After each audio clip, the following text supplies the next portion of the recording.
All right, so this will be cuttable, and I'm going to start recording the podcast via my GarageBand app down below. 1, 2, 3, go. Hello, folks, and welcome back to the Spaniard Show. This is books number 1502, The Catalyst number 2. Another quick reminder, the book I'm reading this week is called The Catalyst, How to Change Anyone's Mind by Jonah Berger. If you'd like to hear part 1 of this series here on the Spaniard Show, I encourage you to listen to last week's episode's books number 1501. So the whole idea behind this book is how to change anyone's mind. And in the book, author Jonah Berger outlines 5 principles that collectively and as an acronym come up with the word reduce. And that is reactance, endowment, distance, uncertainty, and corroborating evidence.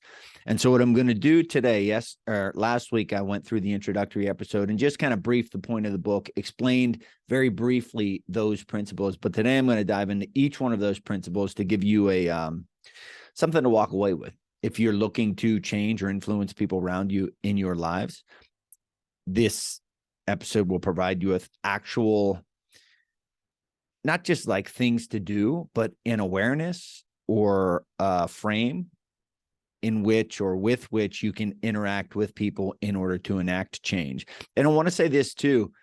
It's not this is my opinion speaking. It's not an absolute here. Just because, for example, I, Charlie, believe in exercise. I believe in reading. I believe in eating well. I believe in like these things, my values as a person. But I also have to understand that other people have different values. And sometimes people don't want to change. If someone wants to change me and convince me that I should exercise less or be less intense or what, it's not going to work because I feel confident in those values in myself. So this is not a foolproof plan. And I read this book with the understanding of sometimes people just aren't going to change. It's not like an absolute thing that I can enact. The first principle I'm going to dive into is that of reactance. Reactance is this natural, like, if you push me, I push you. If you tell me that I have to change or I have to do this certain thing, I have this natural, like, reflex action is to say no. It's kind of the whole idea, my words, of, teenagers pushing back against their parents. From this section in the book, telling people not to do something has the opposite effect. It makes them more likely to do it. People like to feel they have control over their choices and actions, that they have the freedom to drive their own behavior. So if and when you're trying to enact change in someone else, consider and remind yourself of this principle of reactance, that if you push and you demand, you're actually increasing the odds or the possibility that those people are not going to listen to you and they're going to do the opposite thing that you want. Agency or free will, autonomy. I think maybe it's Daniel Pink's book, Drive. It talks about 3 innate features of humans for self-satisfaction or something along those lines. But autonomy is one of them. I like to feel like I have autonomy or freedom or choice in my life, and not that someone's just making me do this thing. So understand that people like to have their own freedom, their own agency. And as a parent, how I most apply this principle is by a concept mentioned in the book called guided choices, or providing a menu. That as a parent, like, you want your kids to eat certain things or do certain things. So rather than saying you have to do this, say, all right, hey, what do you want for dinner tonight? Do you want pizza and vegetables? Do you want baked chicken and French fries? Or do you want something else? So you're giving them options that all have, this is my kind of relatively young self as a parent, giving them options that have both positives and negatives from their perspective. Another thing he talks about, and it will be kind of the send off to this episode, is this idea of asking and understanding, that if you want to change someone's mind, you've got to ask and you've got to understand. That ties directly into another concept I talk about a lot and learned from Jocko and Leif Babin, of this indirect approach. Rather than push, it's an indirect approach. It's a roundabout way of getting what you want. And that's by asking sincere, legitimate questions and trying to understand the other person's perspective. Moving on to the next principle of endowment. Quote, people tend to overvalue what they have, what they already own or are already doing. They're comfortable with the status quo. So endowment, how I translate into my brain is like, I'm endowed to it. I'm connected to it. I just recently, if you're watching the video on YouTube, I just recently got a new iPhone. It's a 13 mini. Prior to that, I had an iPhone 6S. This is the year 2022. And I think I bought the 6S, I don't know, 8 years ago, 10 years ago, I don't know. It was a long time ago. I was endowed to it. I was connected to it. I was resistant to change. My wife had told me over and over and over, you need to get a new phone. I was endowed to my phone. I was connected to my phone. In the book, he talks about these things called switching costs. There were switching costs. I didn't know the transfer process anymore. It'd been so long since I went to the Verizon store. I would have to learn the new features on the new phone because there are new features. And all of those switching costs, they were working against me in change. I just stuck with it. My phone ultimately started dying a very slow death where it was just not functioning properly anymore. But one of the things he highlights in the book is to surface the cost of inaction. Surface the cost of inaction. That staying with the status quo and doing nothing actually has a cost, that it's not neutral. It's kind of like inflation, kind of like putting your money in a savings account where the rate of inflation is greater than the return in that account. Doing nothing is not cost less. There is a cost to it. So surfacing the cost of inaction is very important. And then also for me, I understood that, hey, in my life, in my business, having a fully functioning phone is beneficial. I can record better videos. I don't have to worry about my battery dying. It'll have features that'll make it easier to do X, Y, or Z. Those things to me, right? I kind of realized them, and also people would say them to me. That helped kind of quiet the switching costs and help me arrive at that decision myself rather than just listening or saying yes. I understood the benefits of making the change. So if you're trying to enact change in someone else, kind of lead them or guide them to that point where they realize, oh, hey, this new iPhone is actually very beneficial for me, as opposed to just doing nothing and dying with my iPhone 6S. The next principle is that of distance. So distance, if you can think of it, this is how I think of it, of you're over here, I want to try to get you over here. There's a lot of distance in the middle. The first thing he mentions that I want to bring to the table in this section is that evidence does not equal change. You know, you can think of someone in your life or someone that you've heard about where they're super duper unhealthy. Maybe they smoke cigarettes. Maybe they drink beer all the time. Maybe they are obese. Maybe they just live a totally unhealthy lifestyle. You can show them X, Y, and Z in regard to the evidence that supports the change you're trying to convince them of. But a lot of times it doesn't matter because people don't necessarily change based on evidence. And in the book, he actually says that providing evidence can actually push that person in the opposite direction. So a way that he describes, 3 steps that he describes in the book to mitigate distance is to find the movable middle. So this is not, I can't necessarily do this with my single son or my single daughter.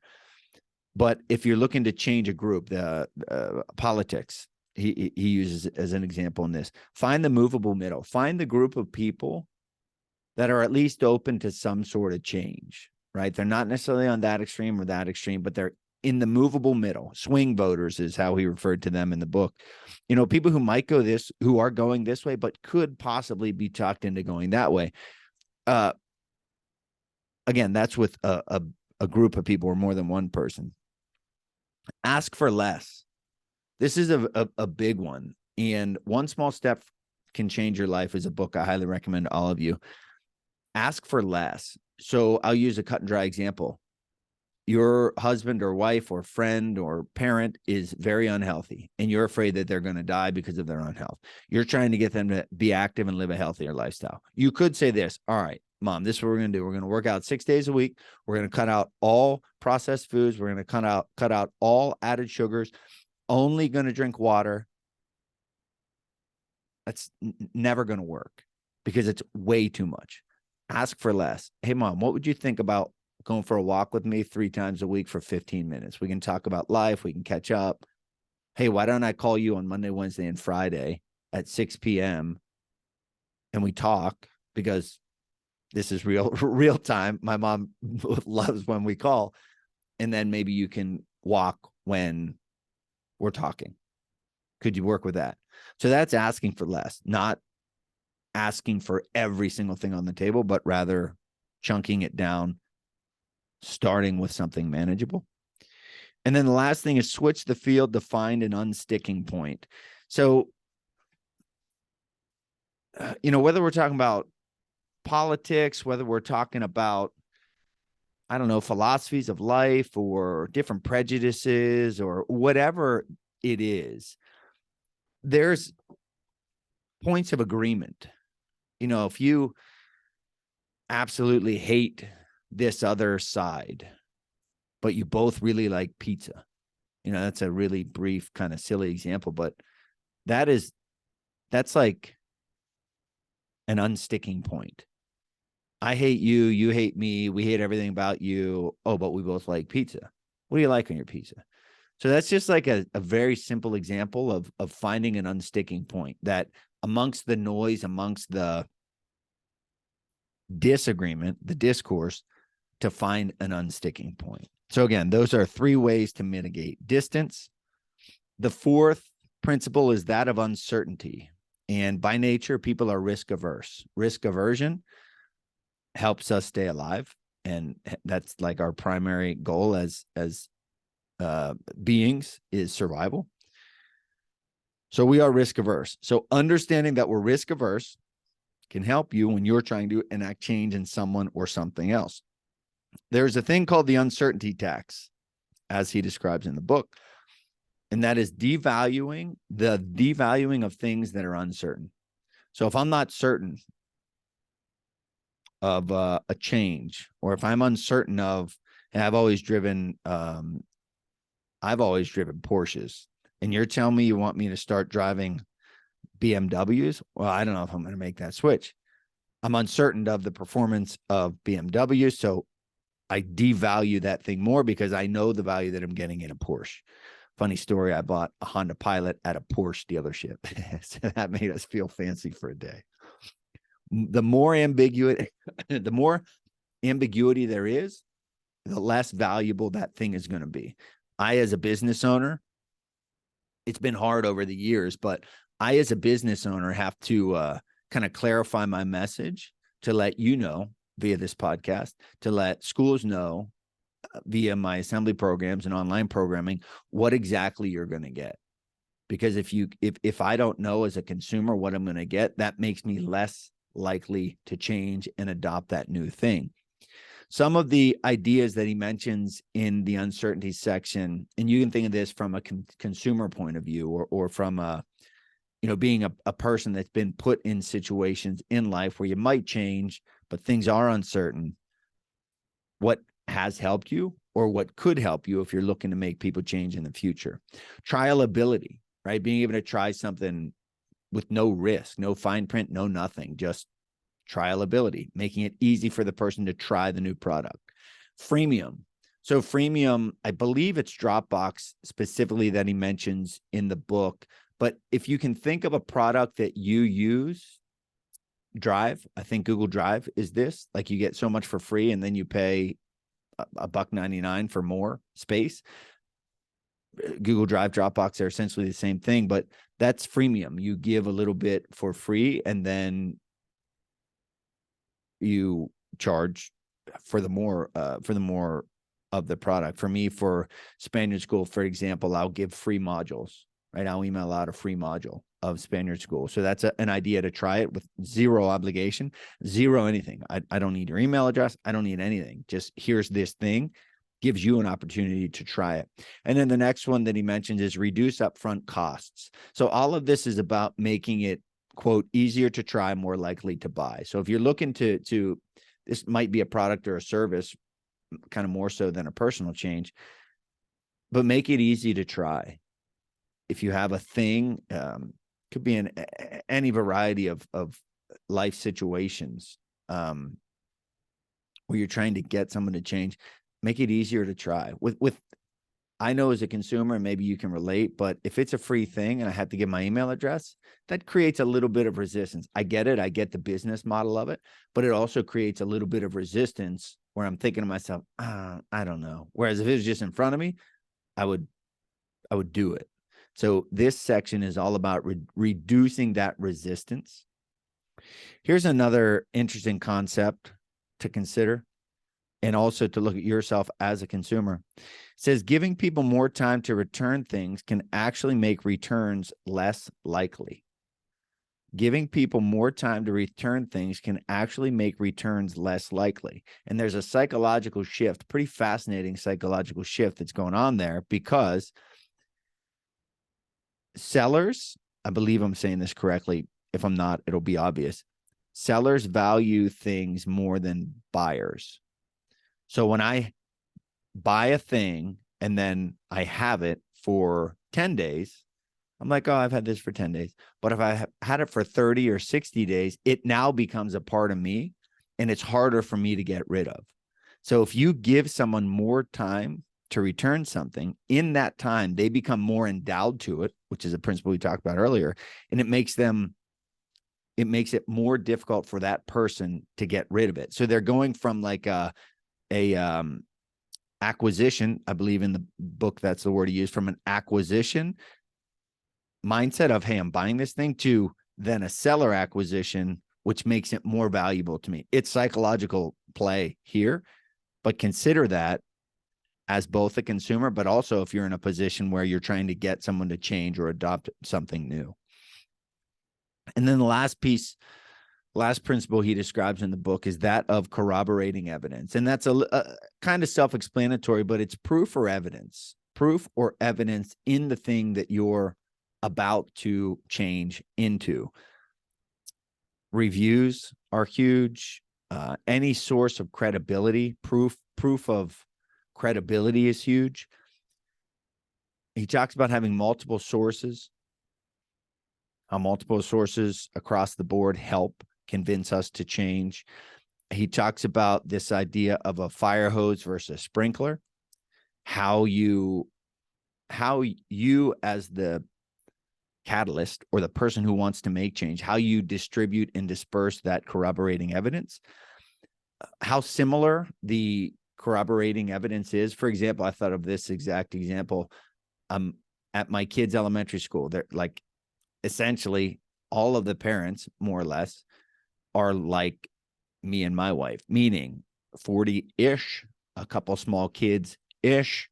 We live in this town, relatively similar lifestyles, right? Some are higher, some are lower, etc. But if my friend says, oh no, that's a great toy, okay, I trust you because we are similar. We have similar tastes. We have similar likes, lifestyles, etc. So I trust that. So if you're trying to provide corroborating evidence, keep that in mind. Hey, the person I'm talking to is a teacher. They're 40. They live in rural Pennsylvania. Consider that when you're providing evidence to them. And also the concentration of that corroborating evidence. How often is it coming at you? How the frequency of it. Think of this. Dredd always talks about this.